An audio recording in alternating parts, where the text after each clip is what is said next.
ડાંગ જિલ્લાના આહવા તાલુકા મથક સહિત વઘઈ, સુબીર, સાપુતારાના અનેક વિસ્તારમાં ઠેર ઠેર ગણેશ પ્રતિમાઓની ભવ્ય વિસર્જન યાત્રા નીકળી હતી અને ગણેશ પ્રતિમાઓનું શાંતિપૂર્ણ રીતે વિસર્જન કરાયું હતું.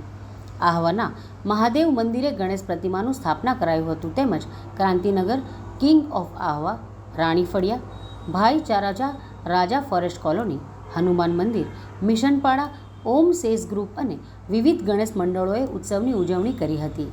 10 દિવસ થયા બાદ આજે ભક્તિભાવ સાથે વિસર્જન યાત્રા નીકળી હતી અને તમામ પ્રતિમાઓનું આહવા તળાવ ખાતે વિસર્જન કરવામાં આવ્યું હતું. તેમજ સુબીર, વઘઈ તાલુકા અને સાપુતારામાં અલગ અલગ સ્થળોએ ગણેશ પ્રતિમાની સ્થાપના કરવામાં આવી હતી. 10 દિવસ બાદ ગણેશ પ્રતિમાઓની ભવ્ય વિસર્જન યાત્રા નીકળી હતી.